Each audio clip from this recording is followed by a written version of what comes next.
Hey friends, welcome back to my channel. My name is Kristen and I am a stay-at-home homeschool mom of one girl, and today we are going to look through Gather Round's book 1 of their Ready to Read series, Burrows and Holes. All right, so if you are unfamiliar with Gather Round, they are a unit study approach to school with a family style. So the idea is that you can read one lesson from your teacher's guide. All of your students have their individual student notebooks and can work at their various levels. Now, the Ready to Read program specifically is in the same format, type of format where it's a specific unit topic, and then you have a small reading from your teacher's guide, and you have your student notebook. The difference with the Ready to Read program is that it is geared more towards your kindergarten age children, and the focus is on reading. So you do get the coverage of Bible, of course, you get a little history, plenty of science, so you do get your other subjects covered while you're going through the Ready to Read program, but the main focus is phonics and fluency in reading. So I just kind of wanted to preface this video with that so that you guys are a little bit more familiar on how the Ready to Read program is set up. So we have completed books 1 through 3, and we are halfway through with book 4. So when I show you the student books, just keep that in mind. That will be a fun little extra that you guys will be able to see. Oh, and I did want to mention in the description, I will leave Gather Round's website. She does give you some questions and kind of a way to figure out if Ready to Read is the right program for your child, or if you should start at maybe the letters and numbers unit, or not unit, series, if that's going to be a better fit, or if you should just bypass those and start with the main unit. So I will leave that down for you guys below if you want to check that out. Now, I'm going to flip the camera around and show you guys what we've got. Okay, so first up is the teacher's guide. As you guys see, I have printed and bound this myself. If you guys want to see how I do that and what I use, just drop a comment and let me know. I will be happy to share that with you guys. But so I buy the digital and print at home, so this is not the quality that you get from Gather Round. Just throwing that out there. So obviously these are just your beginning pages here.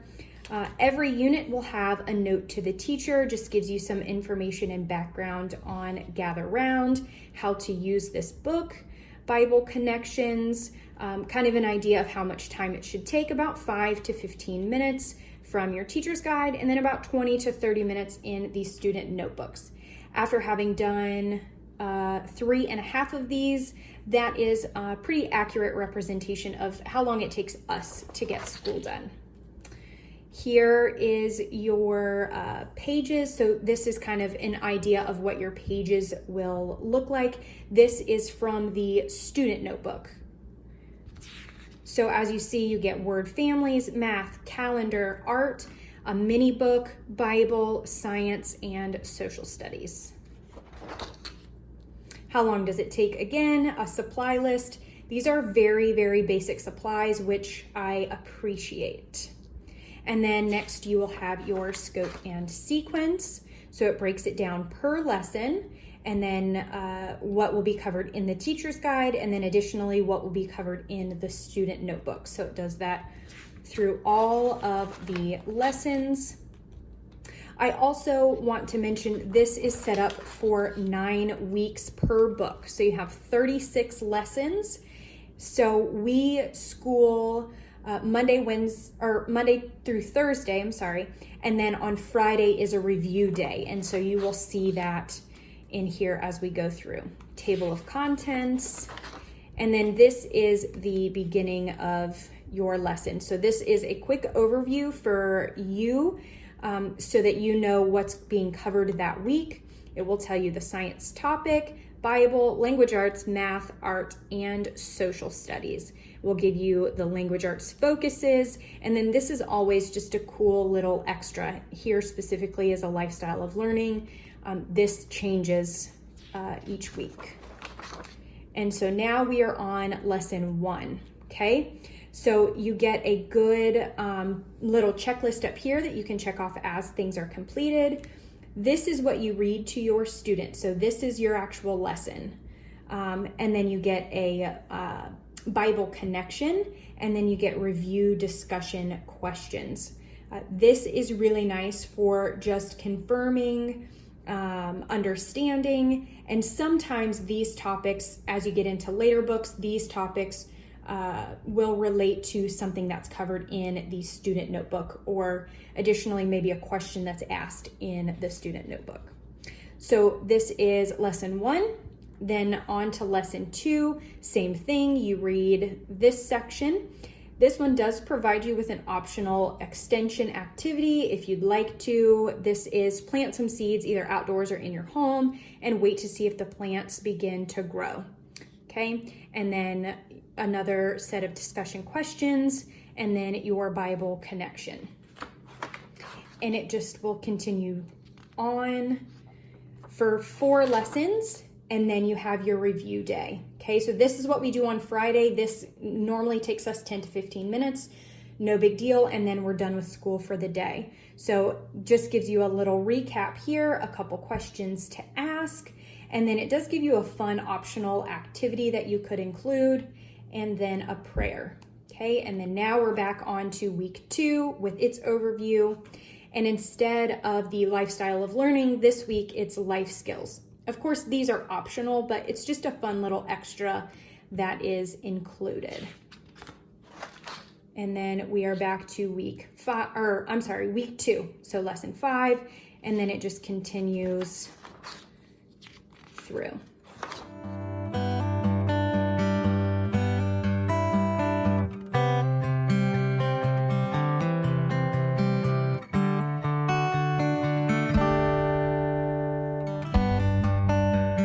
Okay, and so in the back of the teacher's guide, you do have some just additional resources. This is an optional calendar.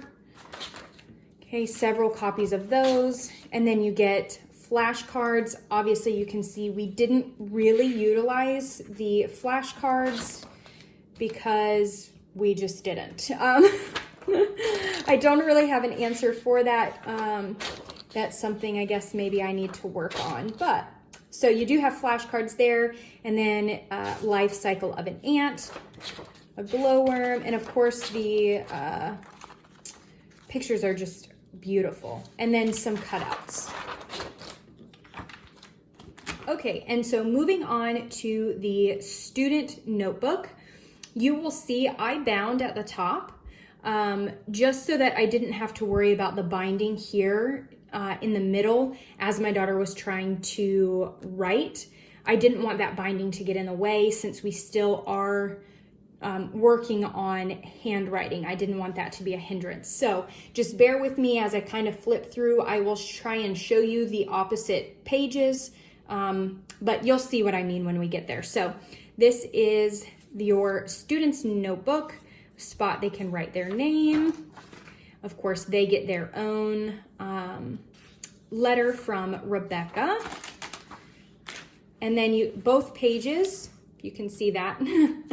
You get this is your scope and sequence here. And then this is your table of contents, okay?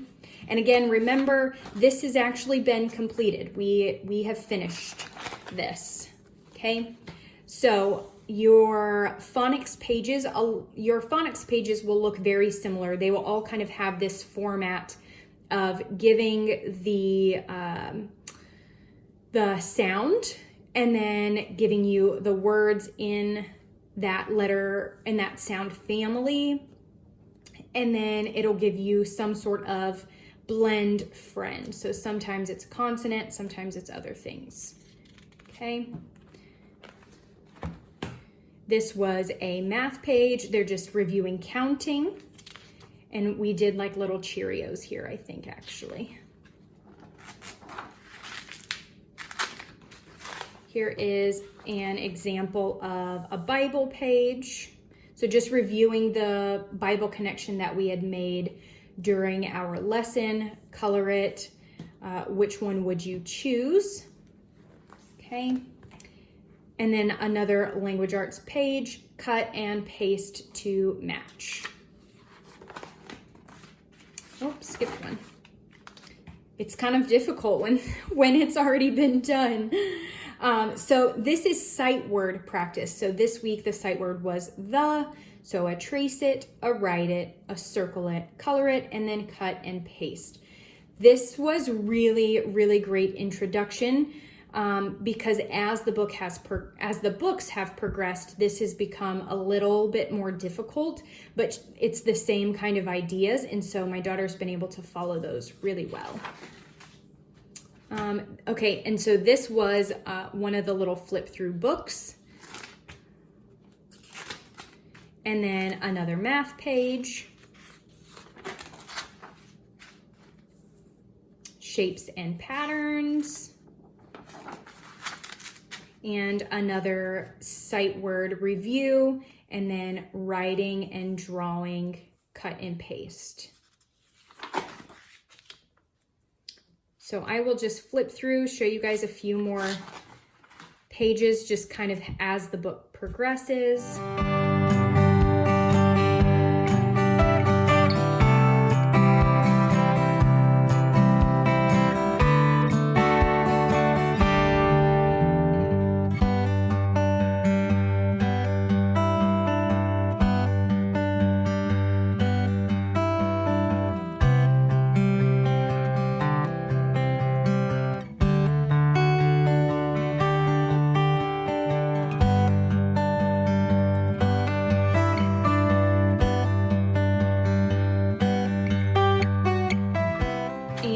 That's the end of student book for Ready to Read,